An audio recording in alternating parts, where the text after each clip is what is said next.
Oke, selamat pagi semua.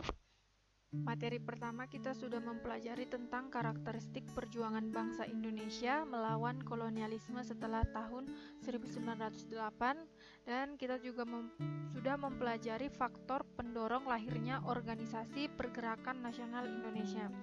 Nah, pada materi yang kedua ini kita akan belajar tentang perkembangan Pergerakan Nasional Indonesia.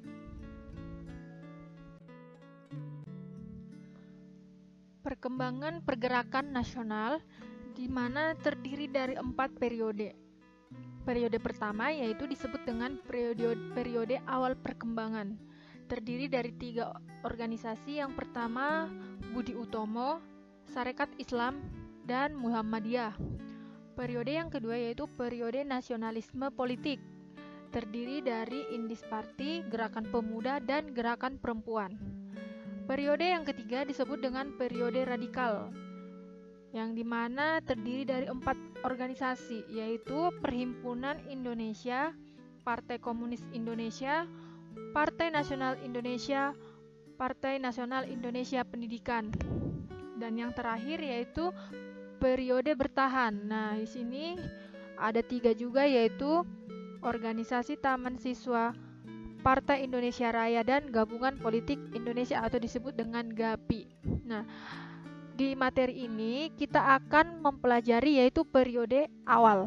Periode awal perkembangan yaitu yang terdiri dari Budi Utomo, Sarekat Islam, Muhammadiyah. Periode awal perkembangan Budi Utomo merupakan organisasi modern pertama yang memberikan inspirasi kepada kaum nasionalis untuk berjuang dengan basis organisasi modern. Organisasi bersifat non-politik dan kooperatif terhadap pemerintah kolonial Belanda. Nah, organisasi Budi Utomo ini didirikan pada tanggal 20 Mei 1908 dan dipelopori oleh Dr. Wahidin Sudirohusodo tahun 1857 sampai 1917.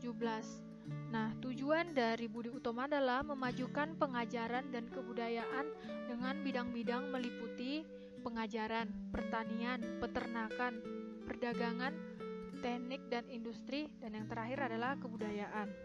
Dilihat dari tujuan organisasi Budi Utomo ini bukan merupakan organisasi politik, melainkan organisasi pelajar, yang dimana pelajar-pelajar stopia sebagai penggeraknya.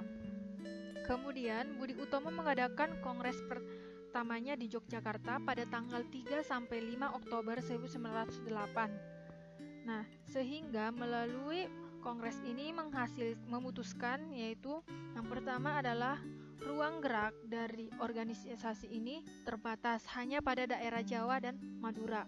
Dan yang kedua adalah memilih RT Tirtokusumo sebagai ketua organisasi Budi Utomo. Dan yang ketiga, Yogyakarta menjadi pusat organisasi Budi Utomo. Pada tahun 1912, Budi Utomo ikut mendukung pembentukan Volksland secara rafia yaitu Dewan Rakyat. Nah, melalui ini Budi Utomo mengalami kemunduran ya. Salah satu penyebabnya adalah berdirinya Sarekat Islam pada tahun 1912. Nah, sehingga salah satu faktor yang meredupkan pengaruh BU ini adalah berdirinya Sarekat Islam tersebut. Nah, hal ini mengundang simpati yang luas dari masyarakat. Setelah resmi berdiri sebagai partai politik pada tahun 1917, kemudian Sarekat Islam menjadi partai politik dan semakin populer pada saat yang sama. Kemudian Budi Utomo mengalami kemunduran. Kemudian kita masuk yaitu Sarekat Islam. Sarekat Islam merupakan gerakan nasionalis, demokratis, dan ekonomis serta berasaskan Islam dengan haluan kooperatif. Ya, sifatnya berarti kooperatif.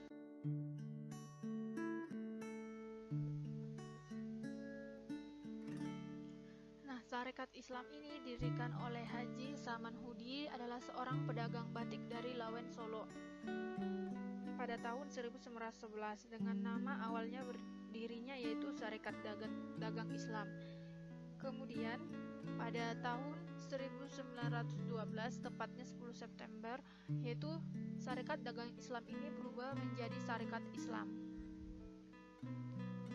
Organisasi Syarikat dagang Islam ini didasarkan pada dua hal. Yang pertama agama, yaitu agama Islam. Yang kedua ekonomi, yakni menghimpun dan memperkuat kemampuan para pedagang Islam agar dapat bersaing dengan para pedagang asing.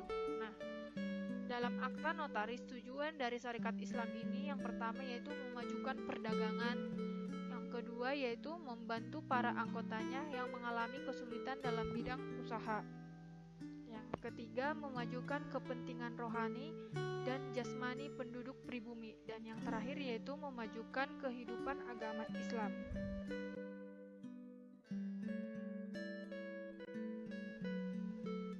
Pada tahun 1913, organisasi ini melakukan kongres pertamanya di Surabaya. Dalam kongres tersebut diputuskan hal-hal sebagai berikut. Nah, yang pertama, Syarikat Islam bukan merupakan partai politik.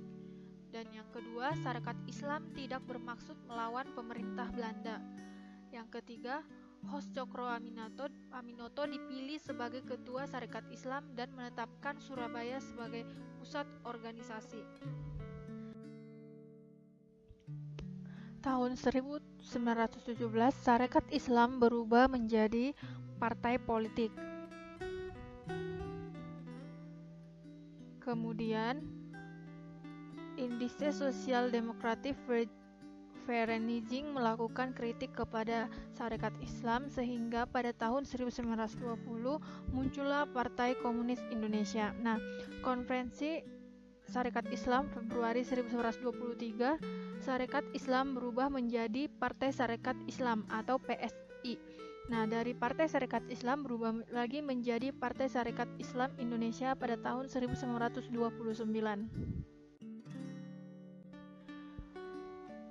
Pada tahun 1930, PSII mengalami kemerosotan sehingga menghasilkan 3 partai yaitu Partai Syarikat Islam Indonesia Kartosuwiryo, Partai Syarikat Islam Indonesia Abi Kusno, dan Partai Syarikat Islam Indonesia. Yang ketiga yaitu Muhammadiyah. Nah, Muhammadiyah didirikan oleh Kiai Haji Ahmad Dahlan di Yogyakarta pada tanggal 18 November 1912. Asas perjuangannya ialah Islam dan kebangsaan Indonesia yang sifatnya non-politik atau kooperatif. Nah, Muhammadiyah bergerak di bidang keagamaan, pendidikan, dan sosial, menuju kepada tercapainya kebahagiaan lahir dan batin. Kemudian muncullah tujuan Muhammadiyah yang pertama, memajukan pendidikan dan pengajaran berdasarkan agama Islam. Yang kedua, mengembangkan pengetahuan ilmu agama dan cara-cara hidup menurut agama Islam. Dalam rangka mencapai tujuan tersebut, usaha yang dilakukan oleh Muhammadiyah adalah sebagai berikut, yaitu mendirikan sekolah-sekolah yang berdasarkan agama Islam dari tingkat TK sampai ke perguruan tinggi. Kemudian mendirikan poliklinik, rumah sakit dan rumah yatim, masjid dan sebagainya. Nah, yang ketiga menyelenggarakan kegiatan-kegiatan keagamaan, misalnya lomba dakwah. Nah, pada masa kepemimpinan Ahmad Dahlan tahun 1912 sampai 1923, pengaruh Muhammadiyah terbatas di karesidenan seperti Yogyakarta, Surakarta, Pekalongan, dan Pekajangan.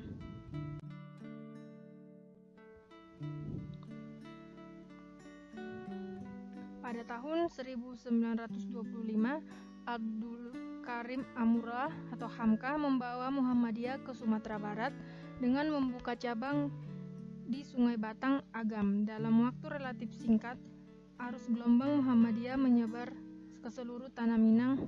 Nah, dari daerah inilah Muhammadiyah kemudian bergerak ke seluruh Sumatera, Sulawesi, dan Kalimantan. Pada tahun 1938, Muhammadiyah tersebar ke seluruh wilayah Indonesia. Nah, dalam gerakan sosialnya, organisasi ini sangat mendukung perjuangan untuk meraih kemerdekaan. Selain itu, perannya dalam menumbuhkan kesadaran bangsa tentang pentingnya kemajuan dalam bidang pendidikan dan kemerdekaan sangatlah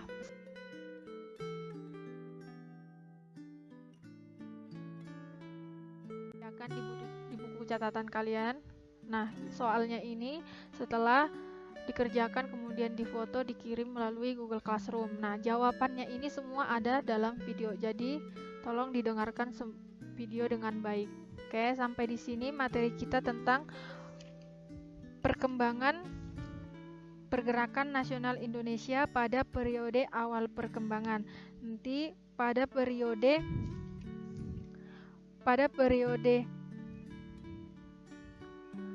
nasionalisme politik akan kita bahas minggu depan.